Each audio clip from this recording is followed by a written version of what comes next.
Oi pessoal, tudo bem? Sejam bem-vindos a mais um vídeo. Esse daqui não será sobre um acontecimento histórico específico, não será uma videoaula, mas é sobre um tema fundamental para nossa formação histórica, porque hoje eu trouxe algumas dicas sobre como visitar um museu. Essas dicas foram formuladas especialmente para visitas a museus brasileiros, mas se você está se preparando para uma viagem no exterior, quer conhecer algum museu no exterior, pode ficar por aqui que você também pode aproveitar. Como professora, também vou aproveitar para deixar as dicas aos pais e professores que querem fazer uma visita guiada, uma visita com crianças. Vou colocar aqui também alguns jogos, um formulário para as crianças preencherem. Eu acho que vai ser ótimo, mas também vale para os adultos, enfim, vocês vão vendo que vai funcionar. Bom, as férias de julho estão chegando, já estamos no mês de julho e normalmente os pais já preparam algum passeio diferente, alguma viagem diferente, só que passam bem longe de um museu, né? A possibilidade de visitar um museu às vezes nem passa pela cabeça.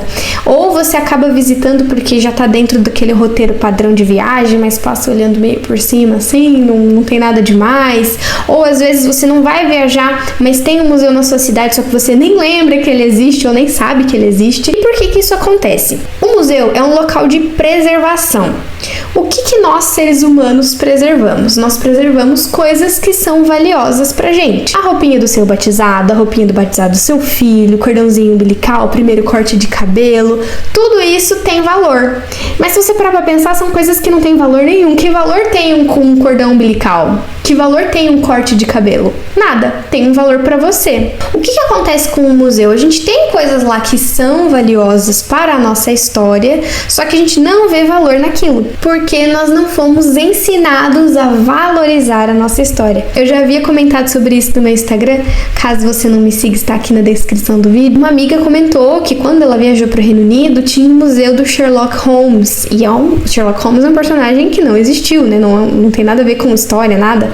Mas a fila estava imensa e era um museu pago. Estava lotado, a fila estava gigantesca, muitas pessoas interessadas. Por quê? Porque provavelmente o Sherlock Holmes fez parte da infância daquelas pessoas, os livros, os filmes, a narrativa. Aquelas pessoas criaram uma relação com o personagem. E onde eu quero chegar com isso? Nós não valorizamos o museu da nossa cidade, do nosso estado, da nossa região, do nosso país, porque nós não criamos nenhuma relação com aquilo. E isso é um grande obstáculo que existe e a gente precisa assumir que ele existe para poder consertar. As dicas que eu tô trazendo aqui não são nem perto de um ideal. O ideal seria que a gente tivesse sido educado desde pequeno com as narrativas que formaram a nossa própria identidade histórica e enfim. Mas isso não acontece. Não aconteceu e não acontece. Consciente disso, as dicas que eu tô trazendo aqui são para pelo menos a gente começar a início a esse relacionamento com a história do nosso país. E vale ressaltar que a gente tá num país riquíssimo em museus, em patrimônio, mas mal cuidados, mal preservados, porque nós mesmos não damos valor a isso, entende? Sem mais delongas, vamos aos passos para visitar um museu. Passo número 1: busque por museus no Mapas Culturais. Essa plataforma tem um mapa interativo onde você pode pesquisar os museus da sua região. O site vai estar lá na descrição do vídeo para você conseguir entrar. Aqui em cima você tem eventos, museus, agentes, projetos. O nosso foco aqui são os museus. E aí carrega essa página com o mapa. Eu comecei aqui para uma cidade bem próxima à minha, que é Taubaté. Você pode já selecionar o seu estado, o tipo, o tema do museu que você se interessa. Mas aqui no caso eu só vou pesquisar direto. Já coloquei aqui Taubaté. Aparecem já os museus e a quantidade de museus, ó. Honestamente, não é um site excelente em questão de programação, mas que ele ajuda muito, ele ajuda. Cada pontinho rosinha é um museu.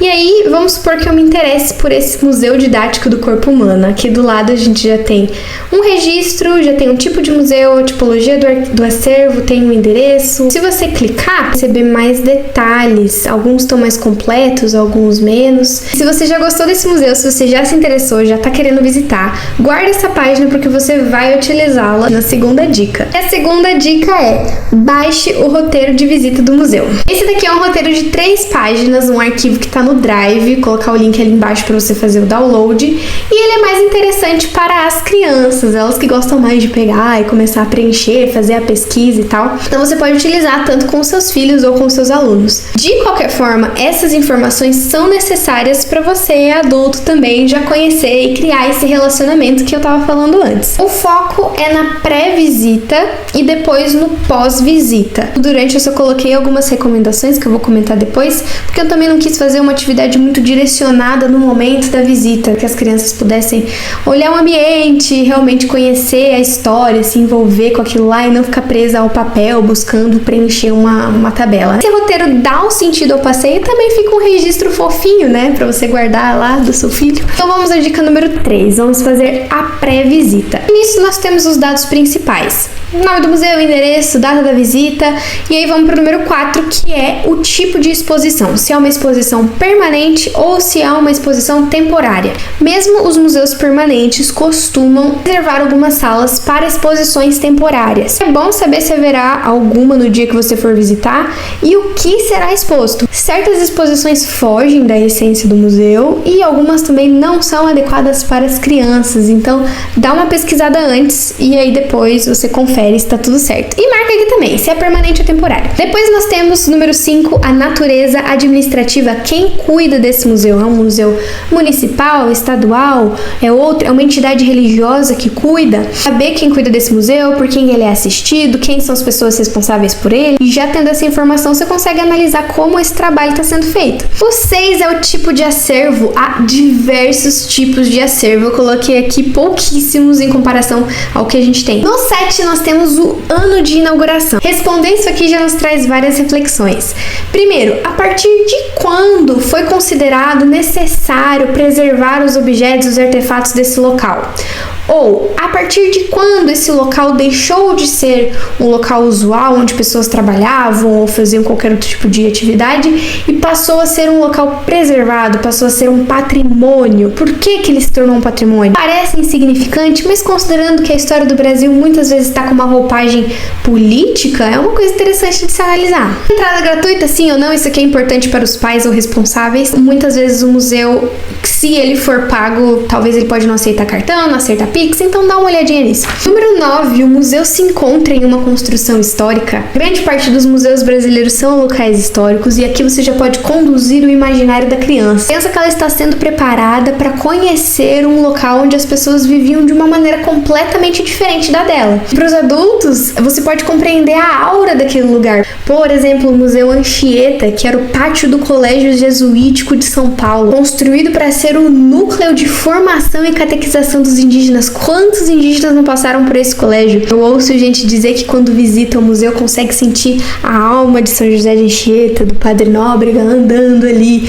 pelo pátio do colégio. 10. Os museus preservam a memória de um povo. Que memória esse museu busca preservar? Tomando o que eu falei, conduz o seu olhar a pensar que a história conta sobre a identidade de um povo. O que está preservado lá que faz parte da minha identidade? O que eu tenho a ver com isso, basicamente? Que acontecimento ali marcado não deve ser esquecido? Por que não deve ser esquecido? 11. Ainda nessa construção de um relacionamento, quais personagens da história têm relação com esse museu? O que eles fizeram de importante? Essa questão também tem cara de pesquisa, então pesquise. Se você já tem uma biblioteca disponível na sua casa, na sua cidade, vá até ela, consulte-a, busque bons professores. Se você conhece algum professor que é excelente nesse assunto, busque-o, peça uma aula particular para o seu grupo ou para sua família. Caso o tempo e o acesso não facilitem, vai fazer uma pesquisa no YouTube, dá uma olhada na internet, isso também já vai te ajudar. O estudo das biografias é excelente para gerar esse princípio da identificação. Pensar que tem pessoas de carne e osso que fizeram coisas grandiosas, que marcaram a história.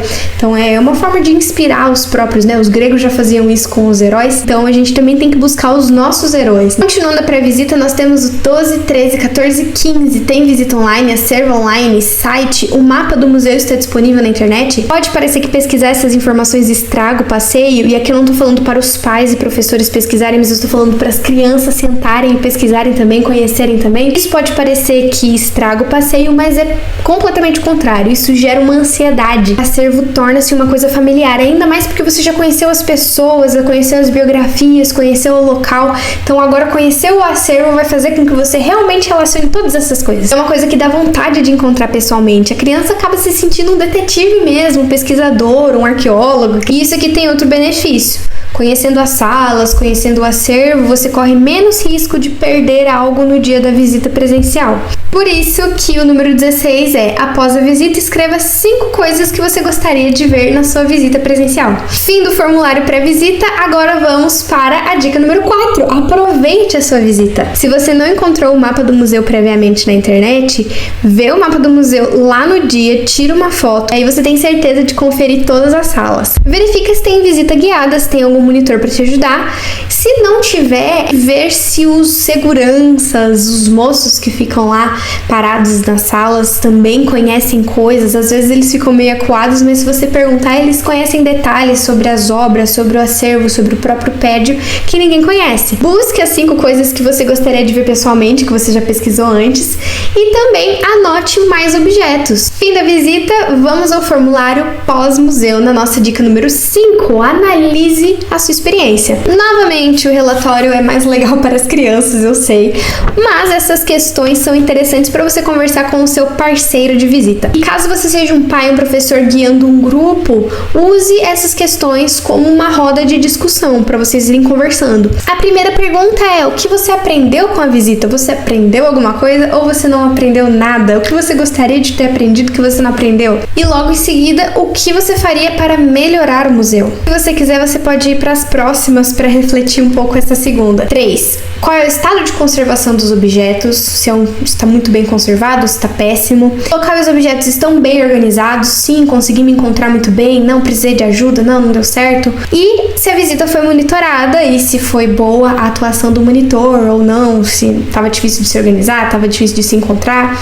Você pode marcar essas opções antes de partir para 2. Aliás, o que você faria para melhorar um museu pode gerar horas de conversa. A gente sabe o tamanho do descaso com o patrimônio brasileiro.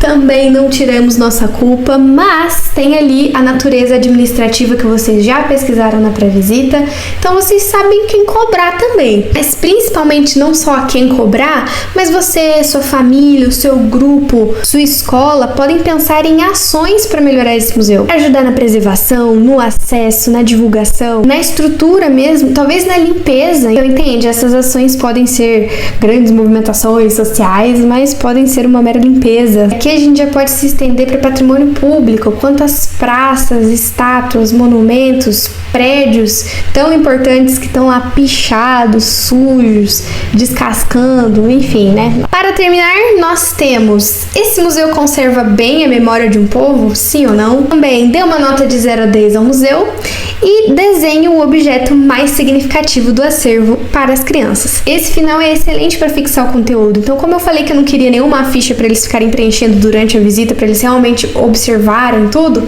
esse final você pode fazer um monte de atividades. Então, quando eu visitei o Museu de Petrópolis com alguns alunos, eu fiz um cara a cara com personagens do Império. Também fiz uma pequena caça ao tesouro, coloquei a imagem na frente e aí quando você abre aparecia lá o local, então eles iam memorizando, iam relembrando os lugares que eles visitaram, os objetos que eles viram. Então também é uma ótima opção. Aproveite o pós-visita para fixar conteúdo e ouvir as crianças, ouvir os alunos, ouvir os seus filhos. Espero que essas dicas tenham sido úteis. Como eu falei para vocês, está muito longe do ideal, mas que elas sirvam de pontes para que aos pouquinhos a gente possa conhecer a nossa história e honrá-la. Deixe nos comentários algum museu que você gostou muito de visitar ou alguma dica de algum museu específico também. Compartilhe experiências, pegue algumas dicas e até breve. Tchau, tchau!